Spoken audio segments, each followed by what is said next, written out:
Of course, welcome back to Albertson's Sports Extra. You subscribe, turn on post notification bell, and also share.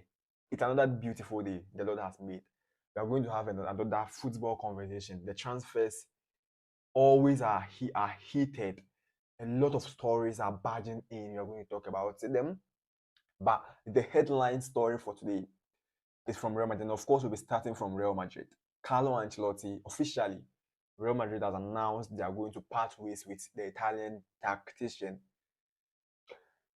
Is Carlo Ancelotti the greatest manager to have ever coached Real Madrid? Why is he the greatest manager? We'll be talking about this. Now, Barcelona wants to extend Eric Garcia's contract. Is it right to extend his contract because he has not been good until this season? So until last season at Girona and then this season. Should Barcelona extend his contract or Barcelona should ship him out for some good money? And Chelsea wants to sign Joao Pedro. The news is currently gaining some grounds in London. Chelsea are trying to complete the deal within the next few weeks. And also, Eder Militao is back to training and could participate for Real Madrid in the Club World Cup. All this and many more we brought to you here on this particular channel. It's Albertson's Sports Extra. You subscribe to the channel, turn on post notification bell, and also share the video for other people to also join. Now let's start with Real Madrid. And Carlo Ancelotti officially, as Real Madrid has announced they are going to part ways with Carlo Ancelotti. Yesterday, Luka Modric officially also said he's going to leave Real Madrid. And today is Carlo Ancelotti. Now, Carlo Ancelotti will be joining Brazilian national team at the end of the season after leaving Real Madrid. And now, let me quote what Carlo Ancelotti said after that official communique from Real Madrid and Carlo Ancelotti as well. Now, this was the only way to live for me, not joining another club. And with the love of Real Madrid fans, I didn't and don't want to coach another club after Real Madrid. Now it will be Brazil, the World Cup. I am excited. So it's clear that Carlo Ancelotti will be joining Brazilian national team after this Real Madrid's job. And we all understand, or we all know, we are familiar with the main reason why Brazilian national team wants to appoint Carlo Ancelotti as their head coach. I mean, they don't lack quality. They just need an experienced tactician to manage the squad to be able to make sure the Brazilian national team we knew for the past years in the 2000s, coming forward, the 90s, they restored their hopes, that beautiful samba game, this Brazilian, the trophies they were winning, how dangerous they were in the international front. Now, the Brazilian national team currently lacks that. So he's actually going there to do things. Now, you see, is Carlo Ancelotti the greatest manager who has ever coached Real Madrid? I think yes. And Real Madrid fans will admit that Carlo Ancelotti is the greatest ever coach to have coached Real Madrid. Check the number of trophies he has won, the number of UEFA Champions League he has won, the number of Spanish La Ligas he has won. And he came to Real Madrid, won the La Decima, went to Napoli, Bayern Munich, even at Everton. And you see, when Carlo Ancelotti was at Everton, I thought it was a crossroad for Carlo Ancelotti to his retirement. But he came back to Real Madrid and has won 2 UEFA Champions League in his second time at Real Madrid, or his second tenure at Real Madrid. That shows how top he is for Real Madrid. Winning the Champions League his second time at Real Madrid. Last season he was the Champions League winner. Last 3 seasons he was the Champions League winner against Liverpool. So Carlo Ancelotti, with what he has done with Real Madrid, I think he is the greatest ever coach to have ever coached Real Madrid, and he deserves all the credit and he deserves all the favor Real Madrid wants to give Carlo Ancelotti. He should be respected. Now, still at Real Madrid, and according to reports from Real Madrid wants to sign Vitinha to replace Luka Modric. And if you've been following me for a while, I've been consistent that Real Madrid will need a technical midfielder in their midfield. It started with Enzo Fernandez. Yesterday, I talked about McAllister, and today it's Vitinha. They need a controller and someone who is more technical to create chances from deep. And that's what Vitinha is meant for. So you can watch him at PSG this season.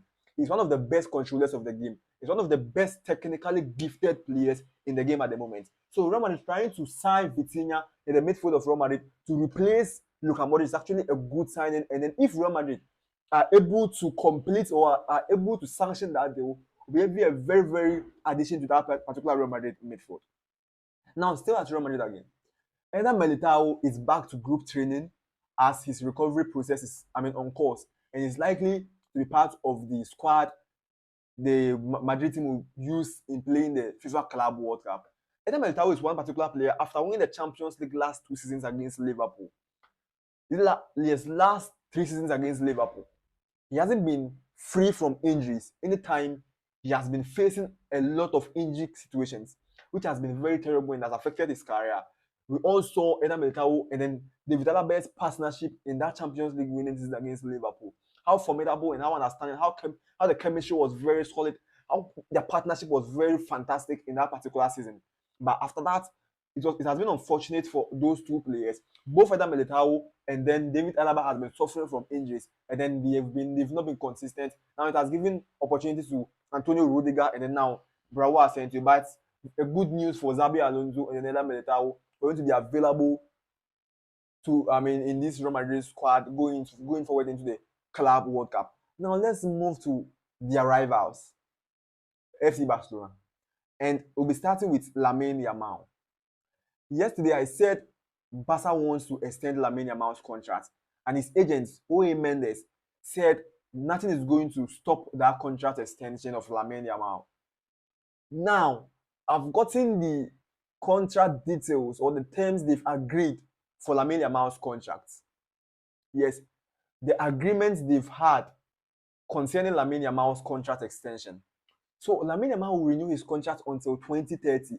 Mind you, before Lamine Yamal extended his contract last season until 2025, and then he will extend to another 4 years when he turns 18.